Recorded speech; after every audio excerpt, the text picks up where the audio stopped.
All right, let me know when you boys are ready. All right, Cutie. Wait, before we go, you know how it looks better than the rest of us? Are we centered in any way? Yes, you're centered. You're both. I'm pretty sure. Okay, let me put the main screen on. You're both looking perfect. Sky, your camera, I swear to God, every day has like something different about it. Now it's like, I don't know if there's like is there a fire going on in your house or some shit? A fire. It's like fogging the fuck up. All right, hold on. Let me see if this will help. That help? I don't know if it's like... Yeah, it helps, sure. Yeah. Actually, yeah, it did now. I don't know what the fuck it is with like your... It's not me, dude. It's you. Alright, anyways, well, we put on the screen, so we're fucking ready, so let's go right into it. Ladies and gentlemen, Beyond the Rift episode number 580, starring your host with the most. I'm a cutie pie, everyone's favorite. Scar, give him an intro for who you are. I'm the co-host of the show, Scar. I've been on a lot of teams, been on a lot of solo queue with Cutie. I'm the guy who's usually lower rated, and I don't want to talk about it until I get back above Cutie. Hey, what rank are you right now, though? You know that I'm in the diamond depths right now. Like, don't make fun of me, okay? Hey, it happens. I need a little bit of time to get out of here, okay? Don't sweat it, dude. And joining us today, our special guest, the one and only. Give him an intro. Give yourself an intro. I was waiting. Scar usually gives the guest an intro, but I guess Scar is not going to be helping me today. You were on such a good roll, dude. Fuck you, Scar. All right, Huhi, tell the people who you are. Hello, guys. I'm a mid laner for CLG. All right, perfect. Superstar, mid laner, highest international NA performance. What more can we say? The one and only, dude. But before that's me. Before we get right into it, quick shout out to Discord. Question and answer segment at the end of the show. Links down below. You love asking questions. We love giving answers. Please come download Discord with the link down there and ask your questions. We'd be delighted to answer them, all of us. But let's go right into the topics with topic number 1. So CLG finished below playoffs this split under the expectations of a lot of fans. What happened? I mean, honestly speaking, I don't even know what happened because if I knew that, I would have fixed it and then we wouldn't have been underperforming. So, like, all I can say is we did do our best. We put a lot of work in it and it just didn't work out. And even us, like, we don't even know like what was the exact problem because we couldn't solve it. And going into the future, like, we were talking about how we definitely need to make a change. See, pretty much. Let me say something. That's my favorite response someone's given for like when someone. Why weren't you able to do this? I don't fucking know. If I knew, I'd fix it. Like, that response, I appreciate that from you, dude. I need more people to give straight responses like that. I mean, Scar, you used to do a little analytical work in the LCS fields. In your expert opinion, what do you think were some flaws that CLG had? I think I always thought that CLG was a group of people that needed a lot of things to come together to make work. Like, what they had, like a lot of pieces that did great, and when they came together, it looked like the best team in North America for the time that it could happen, for like the 3 to 5 to 6 minutes. But then, like, stuff would break, like, here and there. I guess inconsistency was the biggest problem that I saw. But that's just, like, from, like, a really, like, armchair analyst kind of opinion from the outside. Fair enough. I mean, do you have any, like, in-depth things that you're going to be working on for yourself, Huhi, for this performance or this split based on your performance? About towards the team or myself? I guess towards the team and towards yourself. Because, yeah, I understand, like, towards the team, there's a lot of things that go into it, so it's kind of hard to like better the team as a whole. But I mean, I guess towards yourself mainly. What do you think you could do to better yourself? I think for myself, I can like try to be more straightforward towards the players. If I see a mistake they're making, or I see them something that they're doing bad, I should be like just manning up and then telling them right away, like as soon as it happens, because people think like that's what we usually do all the time, but like honestly, it is hard to keep it up every single time. Like when someone makes a mistake, like to like be on their ass, because like especially with CLG, we've been a team for a while, and sometimes like when you bring it up, that person doesn't really react that well, and you know that even before you bring it up, because I've been a team with my teammates for a while, and usually I try my best of finding another way to bring that up in a nicer way, or like in a way that that person doesn't react negatively. So I think that's something that I can work on myself, I guess. Well, don't you think that's like a coach's Yeah, job, I was gonna though? say that's really interesting to hear from you, because like when we've talked to other players, they always say like the coach will like instruct them like, "Hey, stop doing this shit." Like, yeah, what is that different from other teams or?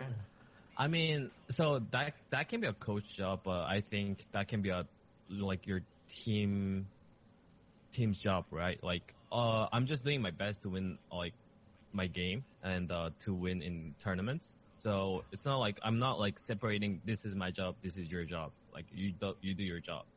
For example, like if in communication someone is not stepping up, like someone got to take that job and like carrying on, right? Like you're not gonna cry about it like in the middle of the game and say like, oh, like why aren't you doing it? Like someone has to just do it. And I think that goes same thing as what I just said. Like even though it is a coach job, like sometimes they miss it and someone else has to do it. So, Well, let me ask you then. I'm assuming you guys do VOD review, right? I think every team does. Like when you go over the VODs, is it not like what?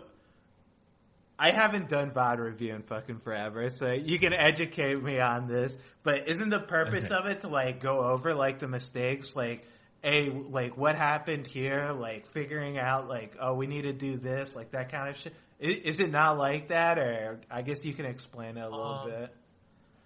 There's those things for sure where like we go over like every single details and talk about like what happened here and what happened there, and this is the reason why like it went wrong.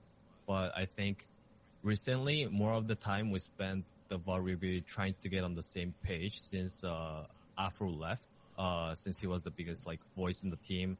Like people didn't really have a clear direction in the game, and we were like struggling with going with a communication system. So like last split we had like kind of a shot calling system. This split we had like everyone shot calls kind of system, and the biggest problem we had was like we weren't on the same page of how to win the game, because there is just so many ways to win the game, but like people want to do their own stuff, you know. So like I think most of the time we kind of spent the VOD review time on fixing that. Okay. Well, wait, I'm curious. I have a question. So like a lot of teams I talk to commonly find false positives in scrims. Like they scrim and they do so well that like on stage is so different, and then finding the difference between the two is like what's really hard for like the team. And I was listening in on other interviews from CLG members like recently, and someone said that about CLG, that like your scrims did pretty well, but like, you know, on stage maybe not too hot. Like, is that true? Like, is there any specific reason you think that's true, or if it is? I mean, I think there were weeks that we were so good in scrims and we were like expecting to go 2-0 and we went 0-2. And there were weeks that, like we were just losing literally every single game in a week streak or 2 week streak. And then like we were expecting a 0-2, but we went 0-2, right? It's just, I think scrims are more so like kind of a confident boost to yourself. Like if you win scrims, obviously like that's the only way to kind of tell how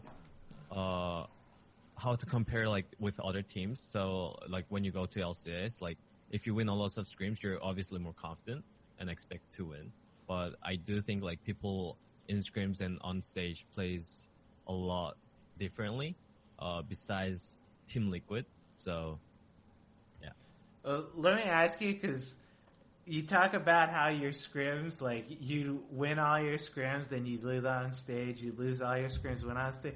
It makes it sound like it's just a bunch of coin flip games. Like there's not really anything, like what is like, what do you feel like was the reason for that? Is there just like a lack of direction on the team? Is it like you said, you lost the leadership role of Afra? Is it something you feel like could be fixed with time, or? I think the biggest like difference comes from the champions. Since like as time goes on, like people change their like opinions on the matchups a lot, so that like if we like screamed a certain matchup for like first 3 days and it is Thursday, and on Friday we'll talk about how I should not pick this matchup on stage when we spend like literally 90% of our practice on it, right? And on stage, we pick a good matchup, an actual good matchup for them, and we end up winning. And on the days that we do bad, like it can be the opposite, you know. So I think the biggest problem we had in the preparation was like champion select, or like champion picks. Like we've changed a lot of opinion towards it, and it kind of hurt us. So like, what ended up happening was, I know a lot of teams, the players have a really large say in their champion picks for a lot of teams. Was that the case for CLG? Was it just like, Tony, I want to play these 6 champions, and Darshan comes up, I want to play these 6 chromas of Fiora, and like you know, the other people on your team come up with their own champions as well? Or did he tell you like, you guys gotta play this champion or these sets of champions? I think it was like half and half, where like players did had their like voice of I want to play this matchup. This matchup is bad for me, and I should not play this matchup. And Tony usually like tried to keep us in track of like not going crazy, like randomly picking a Rammus in top lane or something like that. So yeah, I think we kind of equally had the power to decide, I guess. And actually, I think player did have a little more on their say. I guess just to finish off this topic, though, I had asked before, but do you feel like with this CLG roster, how it went, do you think that it's something that time can fix, or does it need like a little, like maybe like management issues, player issues, or is it like some other issue other than just needing more time to mesh? So about needing the time, even though we have time, I cannot confidently say that we just need time and we'll fix this issue. I don't think it's that way. Maybe we can, but I don't know. But I think at this point it will be just, you know, easier to swap the roster or do some changes in other way, you know, because I just think currently the roster aren't really clicking. All right, fair enough. I mean, I was just curious because it's interesting to hear, because I thought with franchising it was supposed to be like you build a roster, like the teams built, this is the roster we want, and we're going to stick with it for like 5 years or something. But I've seen like a lot of teams have just been like switching out the rosters, like, shit, dude, this didn't work out. All right, let's fucking redo it again. Hope this one works. Like, is that kind of weird for you to see with franchising? And I guess, Sky, you can chime in too. I don't think that's ever what franchising is supposed to be. Franchising is just supposed to be, hey guys, we're going to come together with a lot of companies. We're going to make money. We're going to make this big production thing. And it's going to be like, it's going to protect the org and the company. The players should feel a little bit more protection too. But for the most part, it's not for the players, right? So like, I think this just allows the companies to like switch players a lot easier, if anything. Like before, you'd stick with the same roster because like it's whatever. Like the risk was too high because you get relegated. But now it's like let's just switch shit off.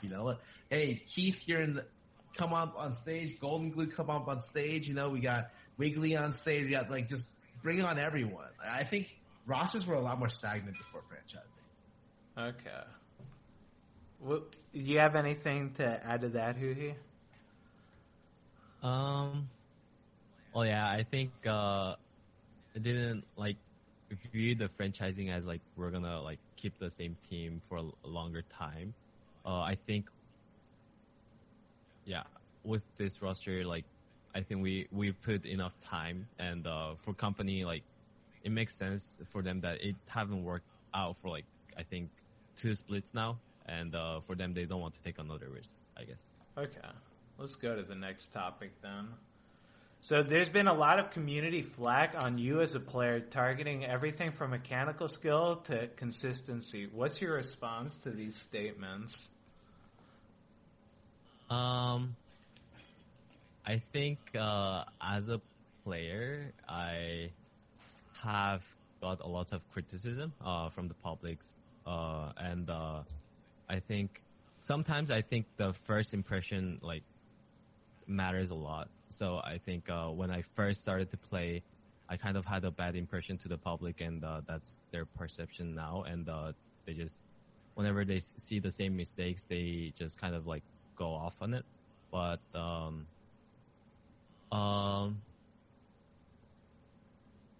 I think some is fair to say, where like I also agree with like their points, such as like for example like at MSI my Oziri plays, right? Like when I was like almost missing every single like shuffles I was doing. But I think those things for me, like I do want to say like what happened about it, right? Like before I used to play so much Azir games, and then like my team just didn't want to play versus Azir, so like we've been starting to banning it like before the playoffs started in that year, and then for like 2 months straight, I didn't even touch Azir, and we went to MSI, and people expected my team expected me to play Azir, so like I was kind of put in a bad situation myself, and I do think if I was more so like a selfish player, I would have forced myself or forced my team to play with Azir, or like force that situation and like don't make that happen. So I do think there's a fault on me, and obviously like I did pick Azir and at MSI and like didn't really look great. So it is like fair for them to say those things.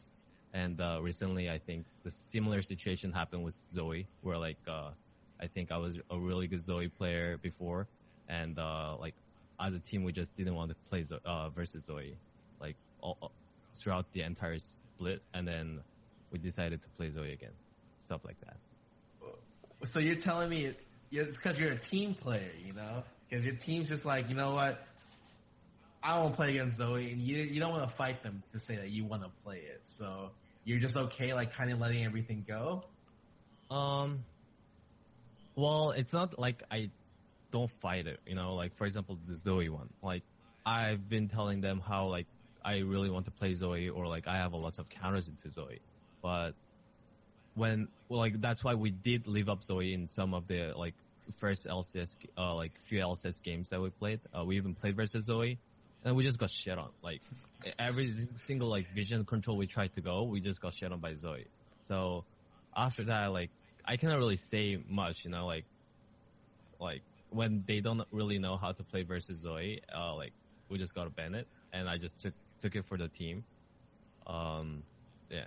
I mean, I think that's pretty much it. Do you feel like it's like a trust issue? Like people just aren't trusting? Because I know like back when I used to play, like I'd say I really want to play this matchup. People would be like, don't do that fucking match. It's like, dude, I want to do this. Like, trust me, I'm going to win this fucking matchup. Give me this fucking matchup.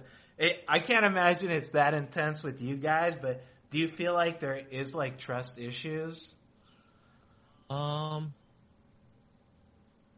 I do think it's a trust issue. But I think it's more so in a sense that like a trust issue in a sense like you don't even want to in the first place like risk that, because I do agree with Zoe being a like really strong pick. Like that champion is really dumb. like if you misplay once, like you get heavily punished. So, like, we lived up in some else's game, and then like we've been only getting punished, and it hasn't improved. So I think I was more on their side after that happened. That okay, I think it is more healthy for us as a team to just ban it, kind of deal. All right. Well, let me ask you then for the community flag. Do you feel like it's fair for the community to kind of like jump on some? Because I say it's fair game. Like the community, you want to flame the fuck out of someone, go for it. You know, I've been on the receiving end of it. Luckily now people don't give it to me as bad as they used to. But like, do you feel like, hey, cut me some slack, man, or is it just like, you know what, whatever, man, you can say whatever the fuck you want? I mean, before, when we were winning a lot, it didn't really get me, you know, like, even when we were winning, I've been getting a lot of criticism, but like, back then, I didn't really care that much, because first, like, I had great teammates who were like, they were like, always reassuring, like, you know, like, Afromo was a great player, like, as an example, where like, he knows, like, he kind of like always came up and then like appreciated like how I like played. And nowadays, since we're losing a lot, I guess like I see a lot more, and like some of it, yeah, sure, like it is fair to say, but you know, like even though there is a lot of things that it's not fair, like what am I gonna do? Like, right, like I should just move on. Like I should like either like take that criticism and like actually try to implement on my improvements, or just ignore it and try to be positive. So, yeah. I respect that mindset, dude. I'll say, yeah, there's a lot of things for like players that, like, obviously you see the games, but there's more to just the games that you can see. So it's hard to like fairly criticize someone. That's like, when people ask me like, who's the best player in like a role, it's like, I mean, it's a team game, dude. Like, just one person. It's hard to be like, this guy's the fucking greatest. Why? Because his team plays around him. That doesn't sound like, wow, really, dude? He sounds fucking amazing. So, I'll say it's a little unfair for people to, like, say some shit without fully knowing. Sky, you got anything on this topic? Dude, you know what this reminds me of? Do you remember when everyone used to always go on Dig Barons? Like, hey, God, Dignitas is doing Baron again? No! Shit like that, you know? Yeah, that was the there classic. Was a split during the season where it was, I think, the one where we had, like, phenomenal Baron control. We had, like, one of the best in the league. And even when that happened, no one gave a shit. Up until the one game we lost Baron, after, like 8 or so games of showing really good Baron control, people are like, dude, they're back, right? I can't believe they're going to do this again. I can't believe they did that. I knew they were going to lose this Baron. I was just like, wait, what? That's horseshit. I remember being super pissed hearing about that. I was like, when I see people in chat talking about that, I was pissed that they were talking. I was like, this is just wrong. And nowadays, you know, it's hard to control what people accept. The way that I see it is that, like, last season, I can definitively say, like I think Huhi, you were a top 3 mid laner in North America. And I would say alongside that, and another good example is like Pobelter was like a pretty good mid laner too. And then what ended up happening is like both of you guys kind of got like public criticism. A lot of it maybe due to results, a lot of it maybe due to in-game play. And now it's like, well, what can either of you do? Probably nothing except for win. Because in the end, public perception is just results based, right? If you're winning, it doesn't matter. But the one thing I have to say is that it's super cool that you pointed out Zach as like a really good teammate, because back when I was playing, I always thought that's something that like Dig wasn't really huge on, right? It was really hard for people to be like, hey, no. dude, you did a good job. No one did that on Yeah, let me like, say for who he was talking about doing, we do VOD review. I'd get up to the TV, I'd be like, Crumbs, look at the video. You fucked this shit up. You fucking terrible. I remember the thing I always argued with Crumbs about, and like, I think back on it now, and I know that I'm right, but like, I definitely could have phrased it better. Let me just throw all that out there first. But like, he'd play Elise, he'd have red buff, Oh, he'd throw the God. cocoon first. It's like, dude, use your fucking auto attack and cocoon him. Use the slow to increase the chance. He was like, why would I do that? I was just like, I just could not handle it. It was too much for me. And I remember, wait, to go on a tangent on this, remember the CLG documentary that came out, and like people were just like, Dexter, I shouldn't have to tell you how to play your role. I was like, and people were like, who would ever say that? I said that shit all the fucking. I said that shit all the fucking time, dude. I was like, dude, how do you have me fucking telling you? How do you not know red buff slows, dude? Like, I love Kronz. Like, out of game, I have no problem with him. He's fucking hilarious, and I'm glad that he's doing well in Overwatch League. But like, when we were in game, that shit it was just. I could not fucking handle it. It's been like 5 years, dude. We can move on. Yeah, I did. Yeah. You know, I got some baggage I'll get off my shoulders right here. Let's go to the next topic, though. Let's just get to the next one. So the current meta revolves around Corrupting Potion on a lot of champions. Is this item in need of tuning? Well, I guess to start off, do you think Corrupting Potion and like Time Warp Tonic are a problem, or is it just Corrupting Potion? You guys are the mid laners, so. Yeah, I think definitely together it is a problem. Especially nowadays, I think I've seen a lot of mid laners going those two with on top of biscuits. So like they're like lane sustain is like just insane. You know, like even though you take a good trade, they're gonna be full health anyway. So I do think it is a problem because of the time warp tonic and the cookies at the same time. Oh, okay. I have a little bit of a problem with the damage portion. A little bit. I think that like it's very good. Like the way you should think about it, every auto attack is adding like 10 to 15 damage. That's a scorch right there. So I think it like. The amount of additional passive damage Corrupting Potion adds is actually pretty insane. But definitely with the combination of both of those, it's actually stupid. Mid lane is degenerate right now. I hate it. Yeah. You even get the like movement speed from the Time Warp Tonic, right? So yes. Like you get that movement speed like before like you can just chase down someone in the lane and just keep autoing because you're just faster because of the movement speed bonus. So like those things were I think the thing that I hated the most.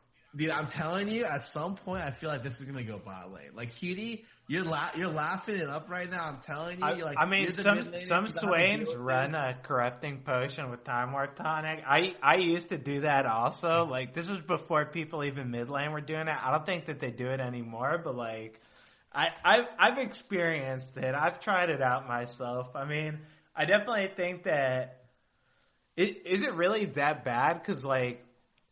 Are you not easily killable, or is it just like there's no kill potential on anyone because they're always just full life 24/7? Yeah, unless it's a gank, I think it's just really hard to kill because like whenever you get chunked, you just press it and then like you get the health. And like even like when you base and have a bad base, you just gotta like make sure you have 350 gold and you have a dark steel that can make it even stronger. So like, yeah, it's just pretty dumb. Yeah, actually, I never thought about that. Do you think Dark Seal also with it? Like, do you think it's just Corrupting Potion, or do you think it's like everything working in unison? Like, if they just nerfed Corrupting Potion to like 2 charges now, do you think that would be okay? That'd be pretty excessive, but that'd be so bad. Yeah, I'm just. What do you think of that? I think that's a bit too much of a nerf. Where I think they should like nerf other stuff, like Scar said. Scar mentioned the damage part of the corrupting pot, not the like sustaining part, and even the time warp tonic a little bit. So I don't think like them reducing like the charges will be good. Maybe it is. I don't know. The funniest thing is, it's like we live in the meta with that top lane has lived in for a while, right? There was like a bunch of situations, or actually. It's because they took Resolve, but now they can just do like Time Warp with Resolve, right? And it's probably the same thing, if not worse. Like Saints used to abuse this all the time, and it was never a problem. But now that it's coming to mid lane, I think I'm going to lose my mind. I think if I have to play against another LeBlanc, I'm actually going to lose my mind. I cannot stand some of the champions that do really well with this item. Is it really like that's the thing? I don't appreciate how big of a problem it is because yeah, I don't lane against it. I play bot lane, but like I don't know because when people used to run D Shield, like people, I mean, I guess they still run D Shield bot lane. They used to run D Shield middle too, right or no? Yeah, they used to. Was it? Yeah. Was like I imagine it's kind of like that, right? It's just kind of hard to kill him, but you still can, or is it just like, ah, fuck, dude? What's even the point? I personally think it's more than a D shield. Yes. If you're playing a D shield and into a corrupting, I'll rather choose the corrupting, being on the corrupting side. Damn. Wow. No, it's insane. Actually, I mean, because the thing is, if they nerf time warp tonic, like that thing's already, it's basically useless. You only go because corrupting potion. Like if they nerfed it, pretty much no one would ever go that shit, right? Yeah. Yeah, probably. I mean, it's the thing is, it's like even if they nerfed it a little bit, it's like celerity, right? It can nerf it a little bit and still be good because move speed is super valuable, and it still has another portion of that rune. It increases potion duration, which I think people don't know. Oh yeah, I forgot about that, huh? They don't read that rune. Does it increase how much corrupting potion heals for? I think so, actually. Actually, because it increases the duration of it. Yeah, I actually have no idea if it actually increases the healing or just like extends it out or some shit. I'm pretty sure it increases it. Huh? Yeah, I think it increases too. Okay, I can see how that'd be pretty obnoxious to play against. That makes sense, yeah. And mid laners don't get hurt by buying a Dark Seal because they need AP anyway, right? So like if you have a Dark Seal, like it even gives you mana, AP, and the like potion duration again. So and it's cheap. Well, and it sells in a really high price too. Well, do you think then is it really? You have to nerf one thing: corrupting potion, biscuit, Dark Seal, or time warp tonic. What do you choose to nerf? Because I'd nerf Dark Seal. That item, I don't know how that item it's such a good early game item. It can scale to late game. I mean, it doesn't really scale to late game. I mean, I guess if you upgrade it to Magi, it could scale to mid game, and it's like it gives you that extra potion or extra potion power, or whatever. That item's bullshit. I mean, I think I'll be on the side that I don't nerf anything, and I'll just do that every single game to win. So I can respect that side. No, it's pretty. I guess the only thing is the reason why it didn't happen before is because people did so much damage that like. Biscuit makes it so. One of the big things about Biscuit is you never run with Biscuit because the big thing about Biscuit is you use it when you're low on mana, and it's worth the equivalent of like 40 to 100 mana. So it's really, really powerful on its own, and it's probably gonna just need a lot of small nerfs to stuff, to be honest. Because we just nerf damage, so sustain options are probably too strong, like right now, because all the damage runes has got nerfed. So that means that like you're probably gonna need to nerf some of the sustain options a little bit for the game balance to be back in a normal state. Well, let me ask you then, because you're talking about like you want to even the playing field, but like that's kind of like I feel like doing that's playing like whack-a-mole. Like, all right, I got the fucking sustain down. All right, burst is too high, burst down. Tanking's too good, tanks down. All this shit. Let me ask you, what do you think if they removed the mastery system? Let me get your guys' take. Huhi, what do you think of that one? Ask Huhi, because you already know my take on this. The entire runes? Yeah, runes. If they got rid of runes reforged, how would you feel about that? I mean, it will be interesting. Interesting. But I think it will need way more change than they need to change the runes because they have to literally touch every single champion. I feel like at that point.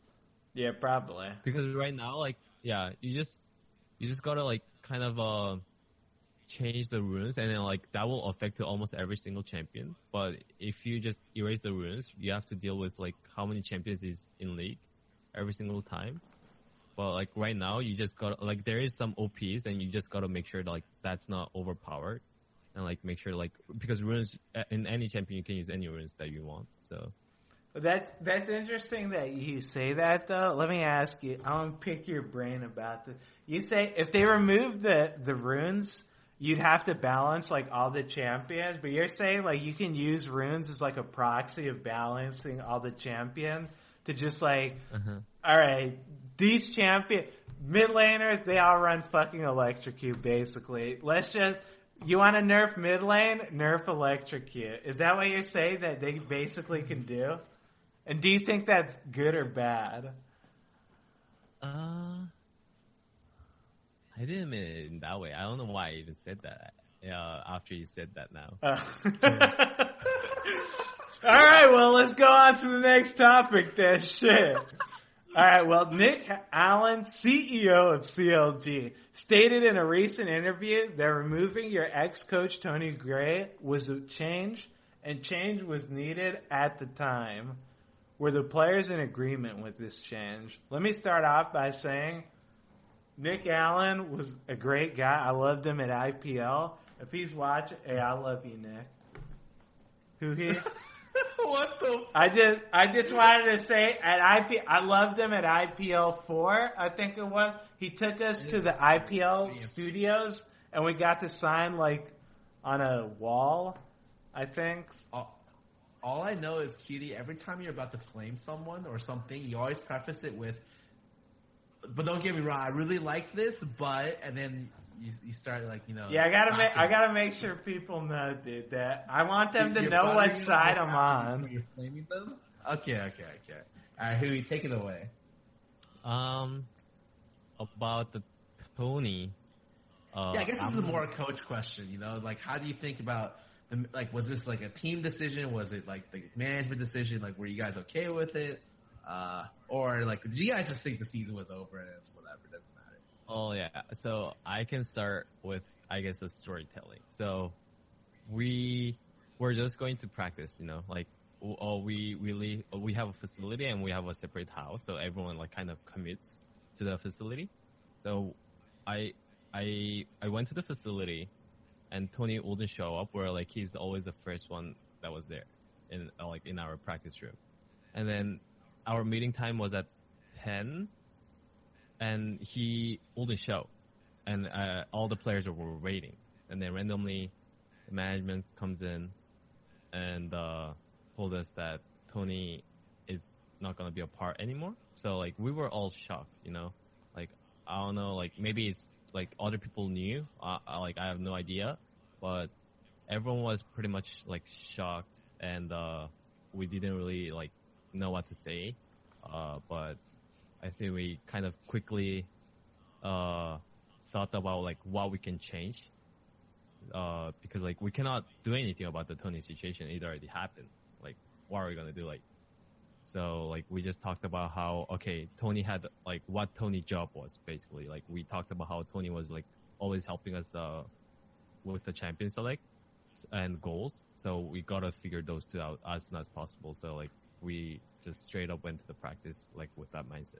That's interesting. We didn't really have that much time, I guess, to deal with it. That's interesting. Like all the teams always say, like the management just kind of springs something up on them. Like they'll go to the facility. They always talk about, yeah, we went to the facility. Surprise, you're kicked off the team. Surprise, your coach is gone now. Surprise, like, do they not talk to you about anything? Like they don't consult you for like, hey, what do you think about the team? What's your feelings on this stuff? They just kind of just go about their own thing. I mean, I don't want to talk for CLG because I like obviously like they're gonna have a good reason, like, but it just cannot be like in a public. So yeah, like whenever we asked, like they were like pretty serious and like really confident in their decision. So like I mean like in their end like we we had two splits that we were like one split that we were out of playoff and one split that if we lose one more game we're also out of the playoff, right? So I guess for them like they need a result already. And Tony is our head coach, which means like he has the biggest responsibility. It doesn't necessarily mean that like we were losing because of him, right? Like maybe he has some part, and everyone does as well. But like the team just had to make a decision and like change something, I guess, and that was the first step. Well, Can I ask you about your morale? Like, did you guys think you could win 4 games? Like, was it like you tell me? You know, when you're like in a team environment, like, and you know people are like really depressed or sad about stuff. Did you think you guys could seriously win 4 games? I think it really differs. For example, last split, when we were basically in the same position where like, oh, we have 4 games left. If we lose one game, like we're just out, right? And then people were talking about how they want to win, like we should look to win 4 games and look to go playoff, which is obviously like a great mindset that a pro player should have, you know, like we should all like aim to win. But like I personally get really frustrated when people just say that and they don't show it as an action, right? Like everyone can fucking say that word and it can literally mean nothing. Like you're just saying it because you're a pro player, you know? Well, like, and I get really frustrated when, like, in actions, I don't see that happening. And last split, I think that was, like, kind of the case. And this split was more so like, oh, Tony is gone. We're left alone. We have 4 games again.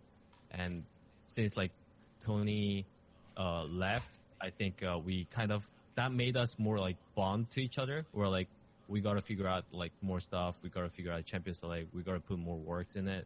So we didn't even think about how we have to win 4 games. We were just thinking about how like, let's do it for Tony kind of deal, I guess. I like what you said there about like, yeah, anyone can talk the It's like, I'll play in solo queue. People will say, I want to win this game. And then like their action, they like put, like, obviously, they're not fucking trying at all. They're not trying to win it. I agree with you. Yeah. Just saying something is not good enough. Like, if you want to win, do something about it. You're not just gonna, I want to win. I won, dude. I did it. I said I want to win, and it happened. Thank God, dude. Praise our Lord.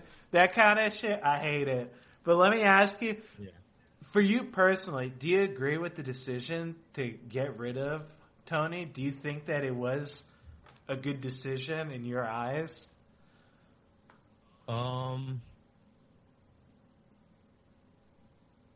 Not that sudden. Like, we didn't even know that was coming. So like, our biggest problem was like, holy shit. Like, what do we even pick now, right? Like what do we do? How can you prepare for our next match? Like, we had nothing given.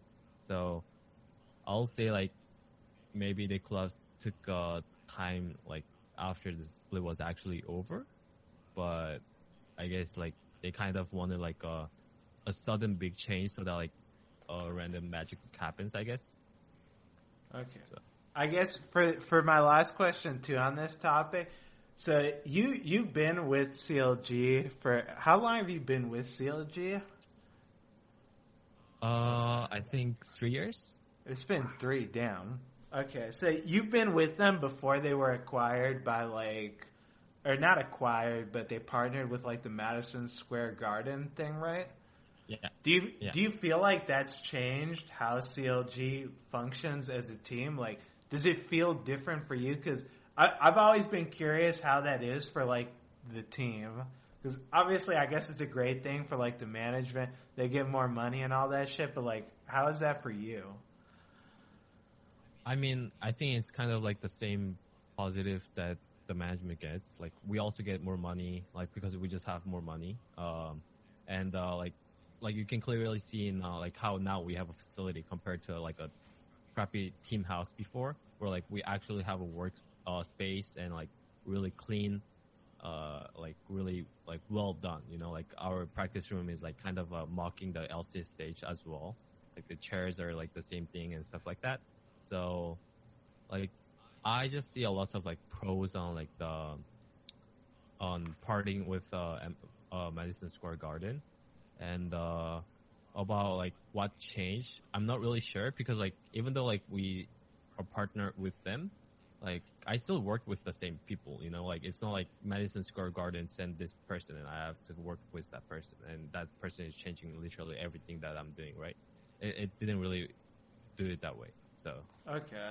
Because I'm just curious since I don't know if before, like when we were on Dig, it was very like, I don't know, what's the word, like intimate? That's not the right word. I'm sure that, What? Sky, you can think, Sky, come up with a better word for it. It was very like close. Grassroots. Yeah, grassroots. There we go. Like it felt like everything came from us. Fuck you, Scott. I haven't been to school. I need to say this every time with this guy. I haven't been to school for like 5 years. Come on, dude. Or it's been like 8 years or some shit.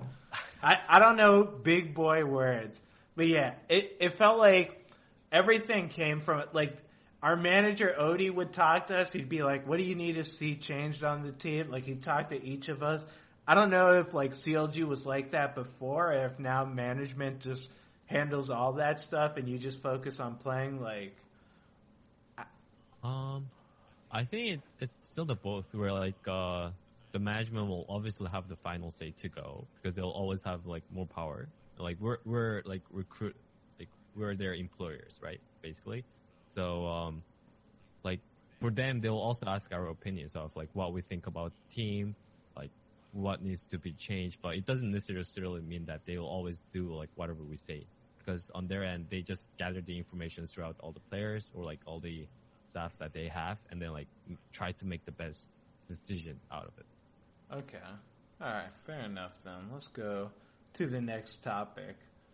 So it was revealed that Zoe is going to be changed to do more burst damage but less guaranteed damage through her W. Is Zoe still a problem at the moment? So, Are you? oh what? Uh-huh.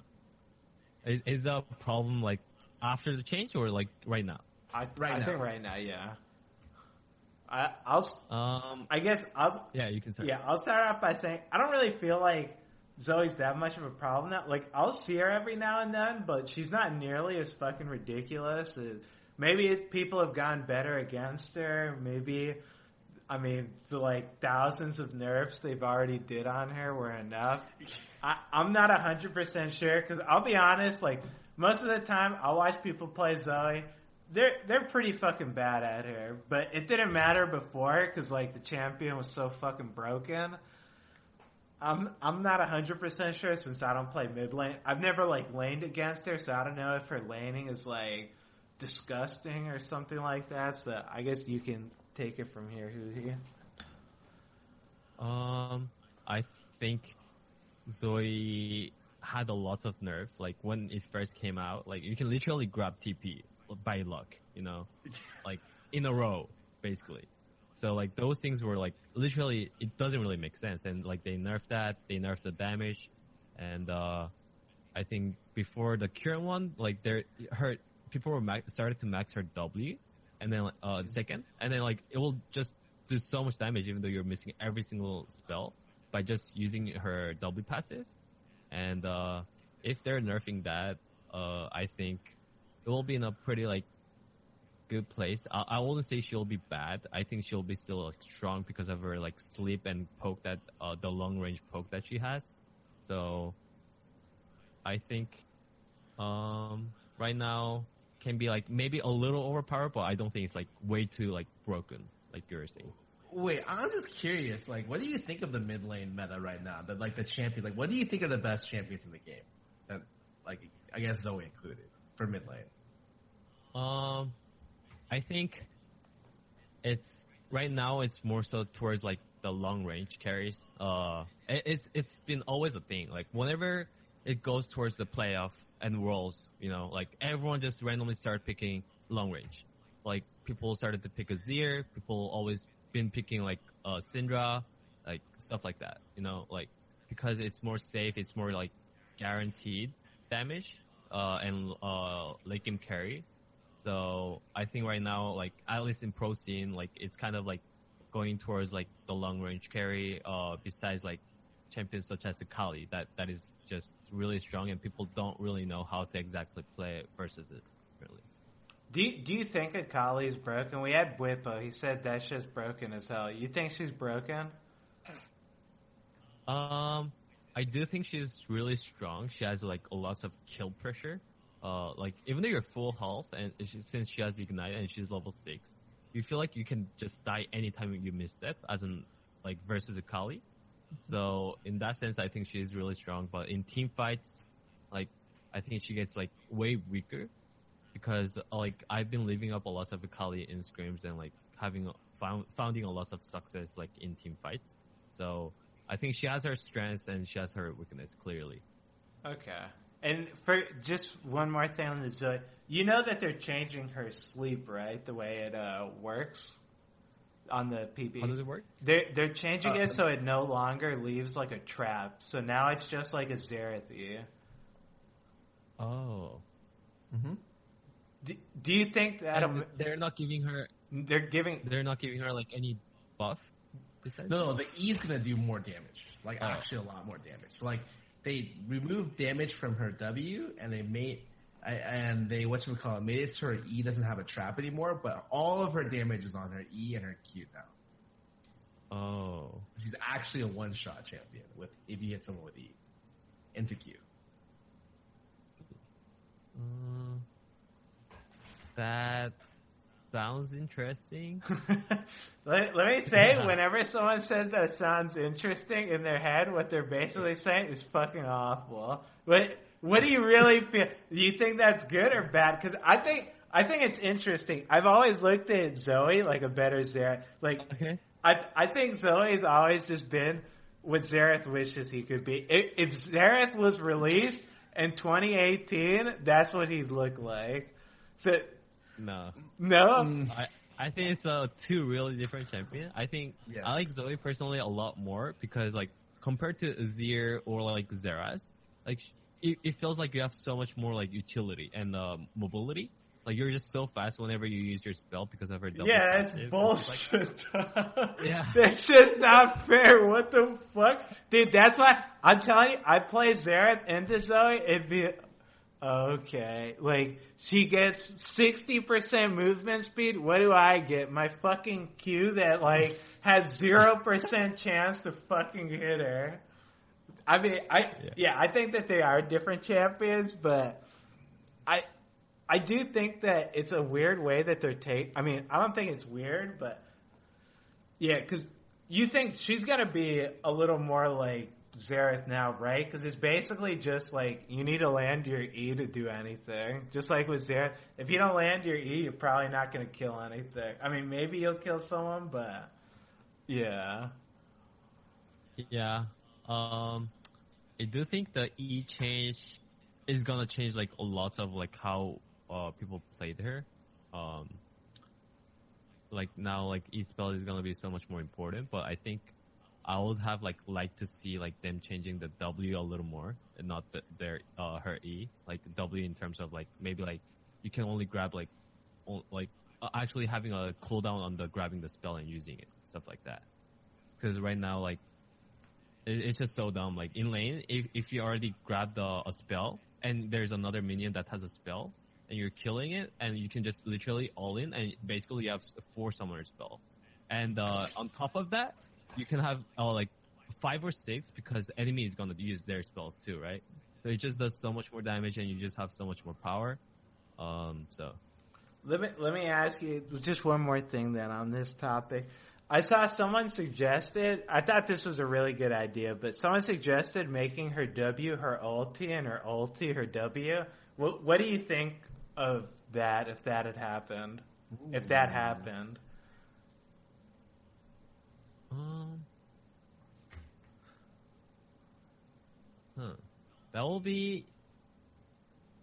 That can be a good change in my opinion. Because I think Zoe right now, literally, like the way how I explained it to my team, and I think that like the reason why like like counterpicking Zoe wasn't like that great is because literally Zoe wins lane and lose lane off her W. Like even in competitive, like if you get W's every single wave, you win any lane that enemy is playing.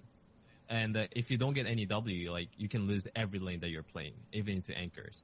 So like in comms, I will like actually say, okay, Zoe got like 4 W's in her like 5th wave. I think I lost my lane, guys. Like stuff like that. You know? And you can't really do much because it's literally a coin flip. So. Playing against Zoe is one of the most frustrating experiences ever. Yeah. When she picks up Redemption and then wave clears and heals, it's just like, well, I guess I don't have any pressure. Yeah, thank God I don't play mid lane. I can't imagine playing mid when Zoe was like on release. Broken. Jesus Christ, that shit. Whew. Let's go to the next topic. Yeah, like you'll literally randomly get TP and TP back, and you'll kill another million, and you'll have TP again. Yeah, I remember. Like, I think I saw like it. That will happen. Yeah, I think I saw a clip with Scar where you like TP'd mid, you like killed someone. Was it you? You got like a TP. It was like when she first came out, I triple ignited mid lane and got a TP to kill bot lane. That was really fun. It was a very enjoyable experience to play that champion when she first got released. Yeah, I imagine it was real fucking enjoyable. All right, though, let's go. So your previous coach, Tony, commented you were very good at setting up plays in advance. What can you do with good preparation?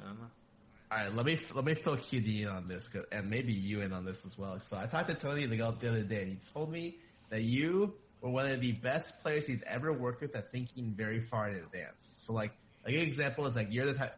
Apparently, like you set up plays. Like when you see the minion spawn, you're like, I can do a play off this minion spawn when it crashes to a lane. Like when I play mid lane, I'm not that good. Like I'm like, okay, I just pushed mid lane. Let me go run off to a side lane to do something. But he told me that your preparation was what made you like a really good player. Like, do you have anything to say about that? Yeah, I guess like I think he meant more like so like people calling like the objectives such as like dragon neutral objectives such as like dragon buffs or like baron buff, and like talking about that play in advance is so easy to do because like that's the objective that you have to fight for, right? But I just like make a play like when those things doesn't exist, like in terms of like towers of like a tower dive or roam, stuff like that. So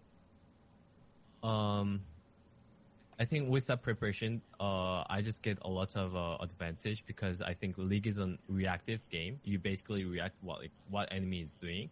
So like by having that preparation, you can have just more options than enemy. So if I'm like preparing for a bottom dive, and it is always gonna be like telegraphed that I'm looking for a bottom dive because like everyone's communicating like what's happening. But because of the preparation I have, like we can even talk about, okay, if they're reacting there, we should just dive mid, or we should just go top. I should just roam top solo because they're putting their jungler bottom, and I'm just gonna go top by myself. And like that will always like more often get me a kill for free, and they won't really expect it, or like their jungler is wasting time, stuff like that. So I think with those advantage, I think that's the advantage that he's talking about. So let me ask you then for. Because you're talking about, like, setting up plays and stuff. Is this more, like, individual, like, the plays that you can set up? Or do you set them up for, like, your team, like, hey, bot lane, you probably have a good time now to go, like, do this kind of shit? Like, what kind of plays are you, like, setting up? Well, so I cannot set up, like, a play for bottom lane or top lane when I'm laning, especially in the early game. So I'm usually talking about a play that I am involved on. So like whenever if bottom has a winning matchup and they're communicating that they're winning, like I'll communicate to them that okay, then use your lead when I'm there, and like you guys should try to use me, and like usually me includes me and my jungler, right? And like we'll communicate about like how we can make like this wave is spawning, like I can make it on this wave, like can you guys set that wave up, like stuff like that. Then let me ask you, I guess this segues into, have you ever thought about playing support so you would be able to, like, communicate? Because, I mean, I feel like a great support player is like someone that is like the leader of the team. He's like the one who like dictates how the early game with the jungler is played. Like, have you ever thought about that? Well, yeah, I've been thought about like playing other roles because I think it can give me like a lot of like different perspective and maybe like a really good opportunity. But yeah, like I don't know how it will work out, like because I have so much more time, maybe like nothing is gonna happen. I don't know. Because I just don't really understand like sometimes when like if support and jungler have that much power, well like why can't they communicate it, right? Like it's obviously because they have their like own job that I am not aware of. So that's why I've been not, I guess, trying it. Okay, fair enough. Sky, what were you gonna say before I rudely cut you off? Nah, I'm good. You got most of what I wanted to say. Don't worry about it. All right, perfect then. Let's go now. The final topic. This is going to be your favorite, Huhi. This is the live Discord question and answer segment of the show where they come ask questions on the Discord server and I read the questions off to you.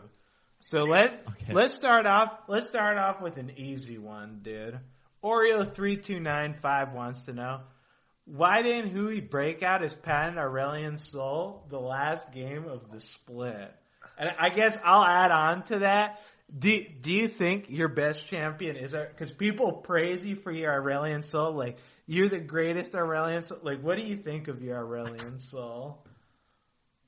I think my Aurelion Soul is like just better than other people because I just play it and I know how to use it like efficiently. I guess the champion kit and everything. I like think about it a lot and like teach my team how to use it because I think champions such as Soul isn't a champion that you play alone. Like it's a champion that your team has to understand how it works as a champion and like help it function, So if I have a team that's why I think in solo queue I actually just never play early in Soul because like in scrims I teach them how they should play against early in Soul and I go in solo queue and I try to play early in Soul by myself. I'll just really like get really frustrated because like anything it doesn't work, like the roam doesn't work, like the jungle pressure doesn't work. I'll just die or something like that. So wait, what was the question? Why I didn't pick early Soul? It was because I personally didn't want to potentially ruin my record on Soul. Hey, I respect that. I could get behind that, dude. So also I'm trying my best to win those games, So like I knew that Soul wasn't my best chance to win the game, and also I didn't want to like ruin my record. Yeah. Well, what's your record right now? Do you know off the top of your head?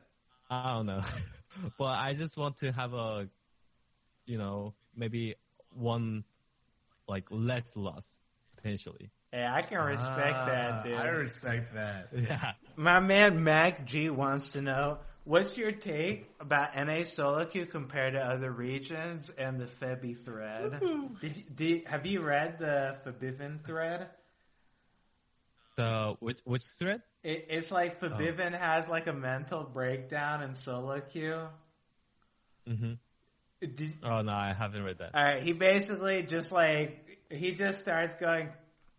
He just has a mental breakdown. He says, NA's fucking garbage. I hate this place. Everyone's fucking bad, blah, blah, blah. You've heard it a million times before.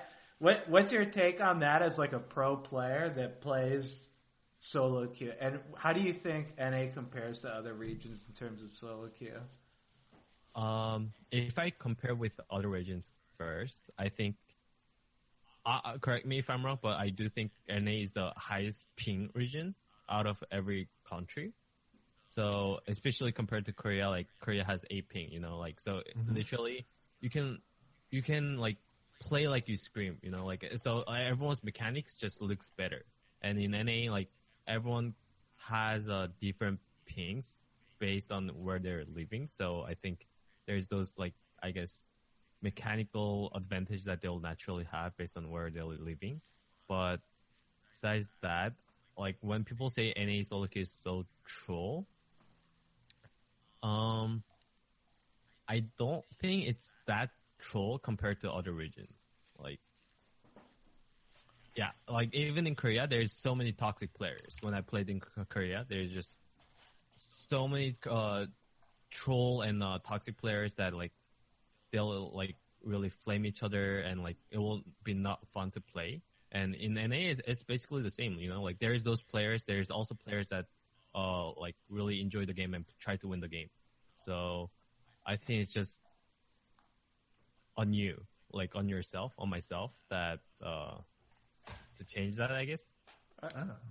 I mean, So it's up to the player to change the environment. Is that right? Yeah. So like for example, like if I hated any solo queue, you know, like what am I gonna do? Like I have to start it, right? I have to start like what? Like if I was flaming and I want that to change, I should stop flaming and like try to be positive. I don't know. Kitty, you hear that? You taking notes, dude? hell no. I love solo queue. Okay, I got the transcript up here, so let me see what your take on it is. Oh my god.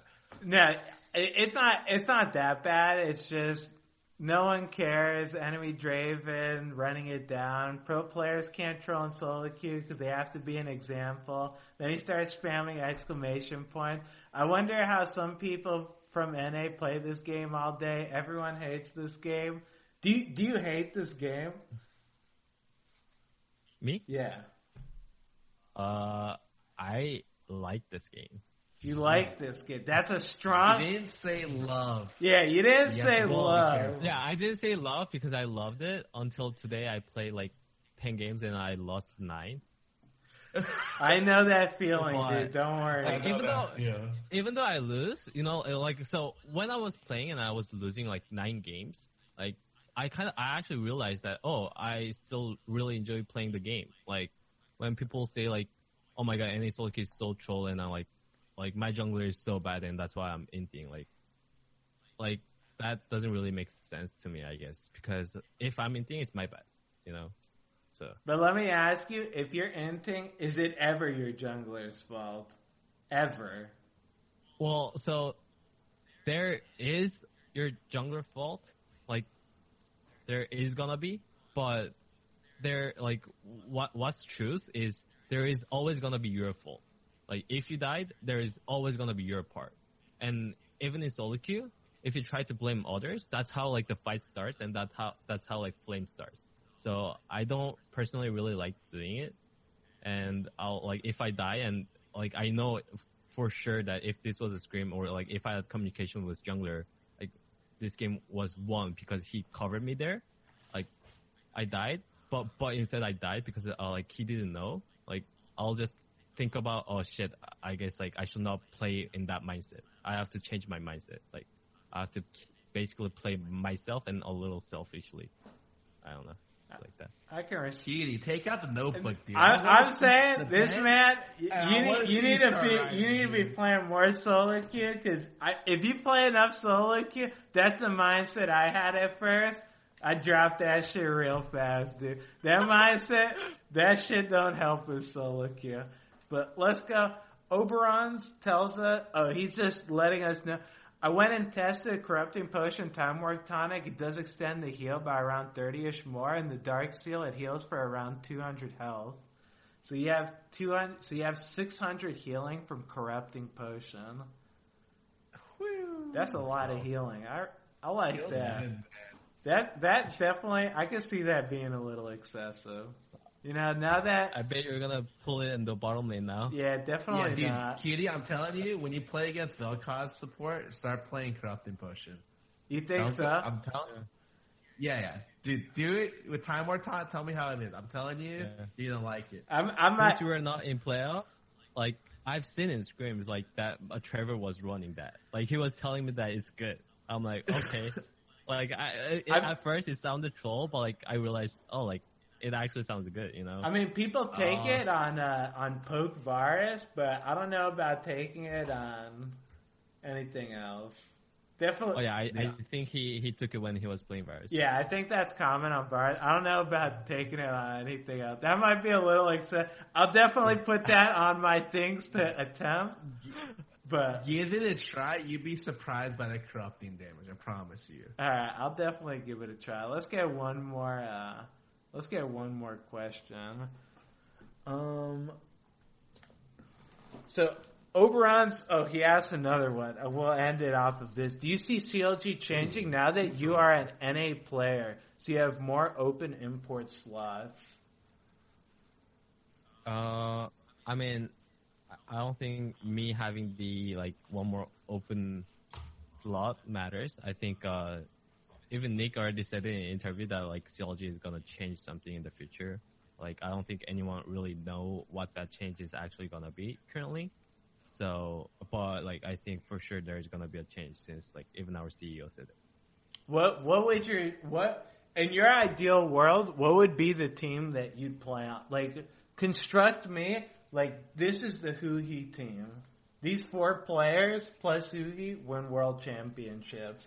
You can have Bengi in the jungle. You can have Faker be support. You don't want Bengi in the jungle. All right. Can I have you? Yeah, you can have me too. You want me? You want Skara too? We'll be a package deal. What's the Huhi team? Okay, I'll take a Cutie. Good. Cutie in the AD carry. Scar, do you want to be our mid laner? Where are you going? What? Cutie was saying how good I can be when I'm playing support. So that's the time that I'm gonna experiment with my support. Oh, wait! Why would you have us on the team and then you're gonna experiment? I'm talking about this is a for real team. You're gonna play support for us. Team. That sounds pretty good. I think we can win a lot of games with that. Yeah, I'll make a lot of preparation. What about the other 2? The other 2,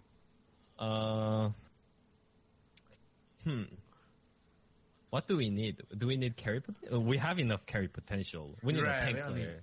Yes. We need a tank player. Who is the best tank player? Who's the best Mundo player? You can get Dyrus. Get Dyrus. All right, here I'll make the team. Dyrus top. We'll just get Delta Fox and put Huhi in a fucking role. You can be whatever fucking role you want. All right, that's your ideal team. I'll give that to you.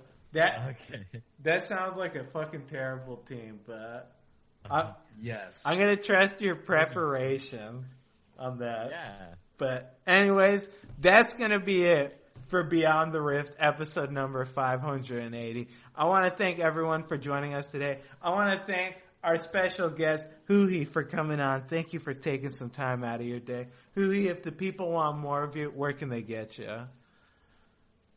You guys can now find me on my stream, twitch.tv/Huhi. Since I'm on the off season, I'm just going to stream more, so see you guys there if you guys want me. Skara? Thanks for having me here, by the way. Hey, thank you for coming. Skara, if the people want more of you, where are they going to get you? They should also go to twitch.tv/Huhi, because to be honest, I want to support my boy, dude. I don't know what's going to happen with CLG in the future, but I hope you land on your feet, Huhi. I want to see you playing next year. Thank you a lot. Thanks, man. Skara, you're such a supportive guy, dude. See, I want to see what Huhi's doing with his dog. I want to see him do that to you. Because you're a good boy, Skara.